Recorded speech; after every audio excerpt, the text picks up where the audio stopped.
Welcome back, PGBL fans, not to mention Miami Dolphiones fans. And this is an important matchup here in the PGBL. We are still in a middle of a very, very, very competitive conference race here. And yeah, we're taking on the 7-2 New England Eeveelutions. And you know, Miami Dolphins in real life, they have to deal with New England. And now it's my turn to deal with New England.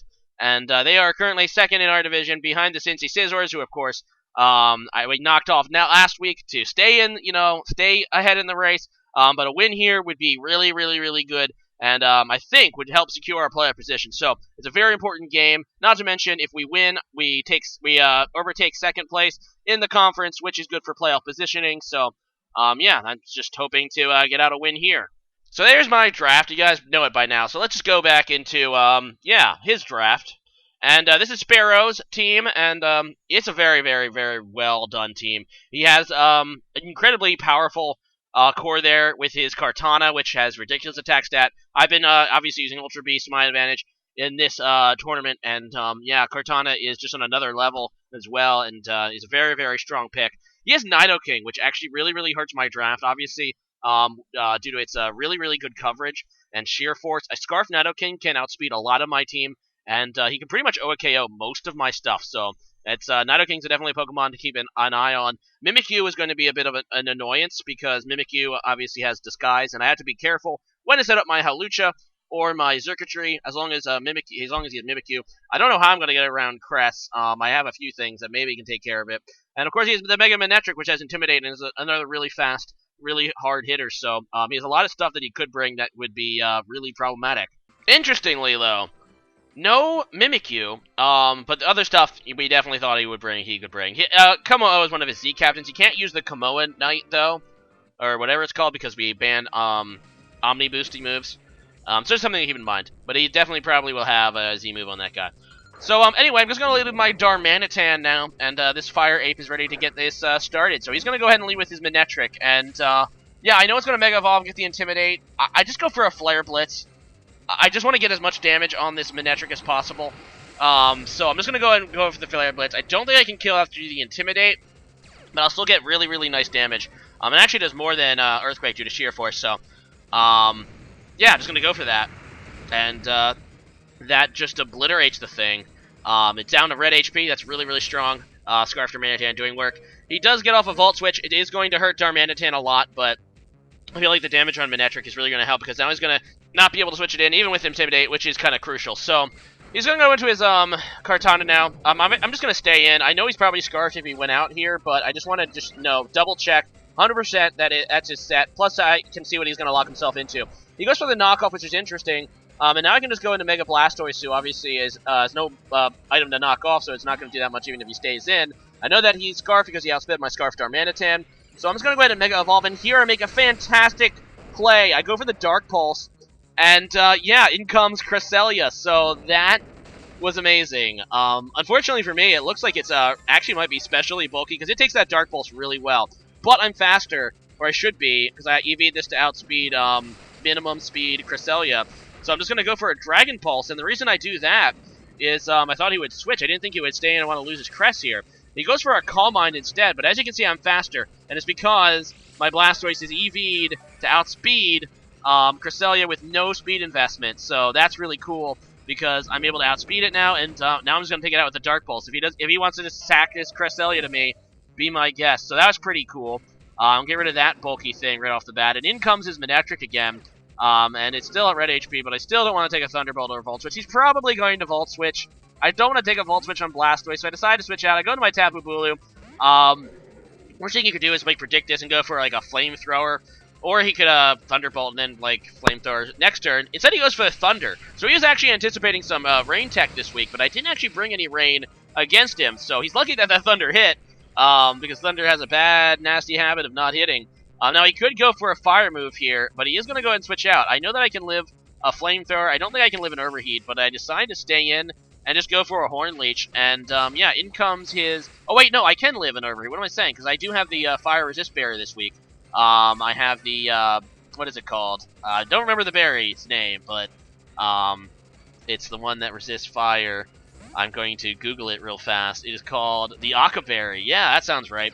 So I'm going to go to my own Ditto, and I do this for two reasons. One, I resist, after I transform, I'm going to go ahead and resist most stab moves, which you probably will go for, including that Smart Strike. My Tapu Bulu is EV to take one Smart Strike, but not at the HP that it was at. I know that he pretty much has to go for Smart Strike, so I go into my Ditto, who transforms, and I get to see it set now. And he has Secret Sword, he has, obviously, Smart Strike knockoff, and Leaf Blade, so interesting set there. I decided to go for the Smart Strike, knowing that he doesn't want to stay in and potentially take a Secret Sword. He's going to go into his kommo-o and take that actually really nicely, so I'm going to go ahead and switch out again as well. And I go into my Blastoise here, because they do have Dragon Pulse, and I'm hoping that I can take a hit. He's going to go for the Rock Polish, so interesting Rock Polish set, and I'm anticipating a Z move here, but I'm hoping that my full health Mega Blastoise can take whatever it is.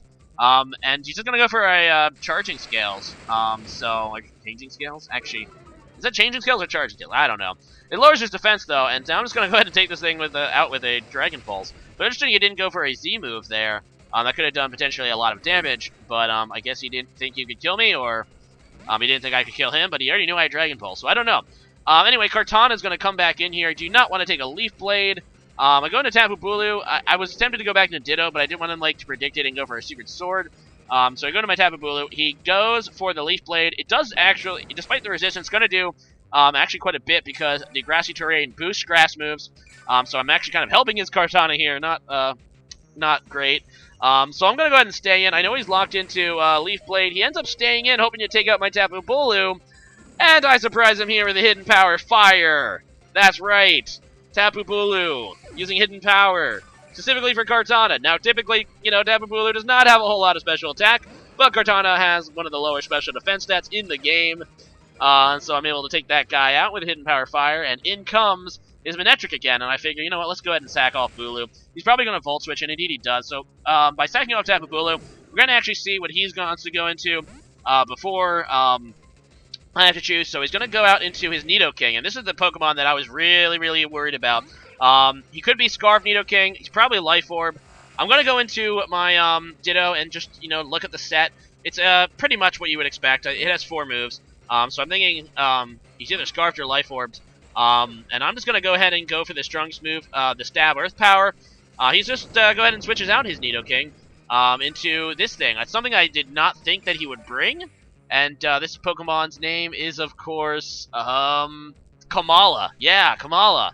This thing can't be status or something, but it appears that it is Assault Vest because it takes that Earth Power very, very nicely. So I'm going to go ahead and go into my Hawlucha now as he just U-turns.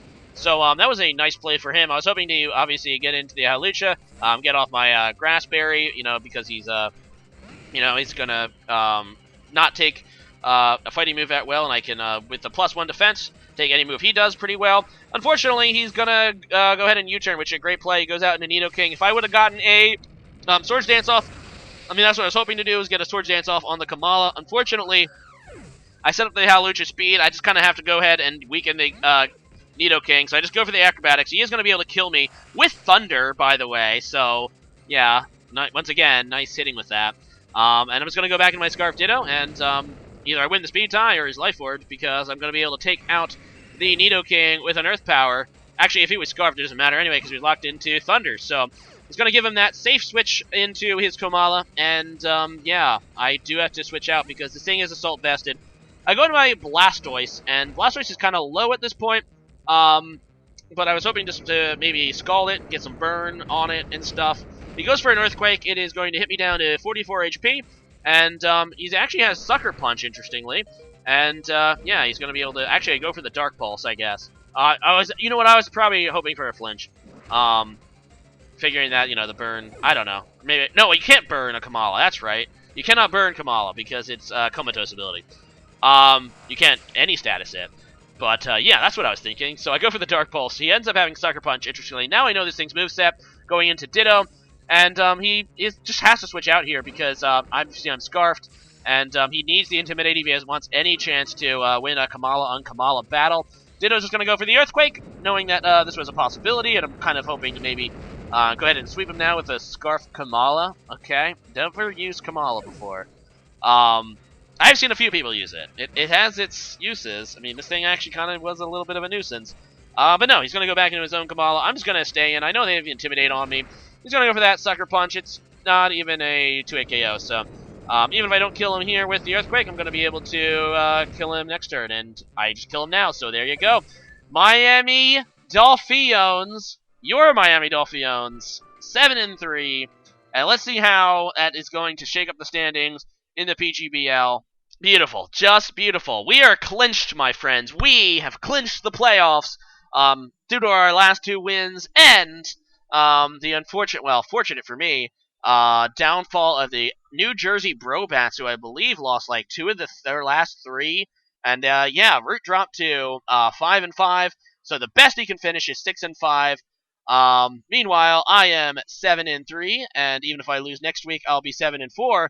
Next week, by the way, in our last week game, we are actually going to be taking on the first place of the other conference, those Texas Rangers, which will be a very interesting matchup. He's a very, very strong offensive team like mine, so it's going to be very interesting.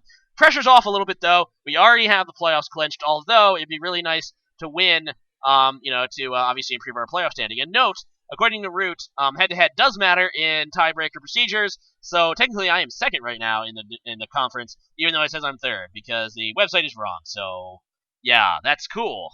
Anyway, feels darn good to clinch the playoffs, I have to say, my friends, and yeah, that's it's going to be interesting in the playoffs. A lot of good teams. I've lost to a couple of them already, and who knows how that game against Texas Rangers is going to be next week. Today's question of the day is going to be, what is the hardest capture of any Pokemon that you've ever had to do, and roughly how many Pokeballs did it take you, or balls in general? As for me, when I was a kid and playing through Silver version, earlier Silver version, Ho-Oh was the hardest Pokemon for me to catch. Obviously, you can catch Ho-Oh in that game as well as after you get to Kanto. And the thing is level 70, and even though I weakened it down to red HP, I got it paralyzed, I just tossed Ultra Balls on it. I have you know, I went through all of my Ultra Balls, and I had max Ultra Balls, 99. The thing would just not stay in the gosh darn ball. And I was, of course, getting frustrated. I was like, I don't know how actually old I was, because I'm really bad at this sort of time. Yeah, you know how much time ago it was. But I was much younger. I was a child, and I was getting frustrated. I only had a few balls left. I was gonna reset because I did save right before. And plus with the yeah, which is a pain in the butt. So I'm just gonna go for, and I had like one random, I think, like random one of Kurt's balls. Like it was like a ball. It was like the moon ball, the one that's for catching like moonstone Pokemon. So I just toss it, and it got caught, which was awesome.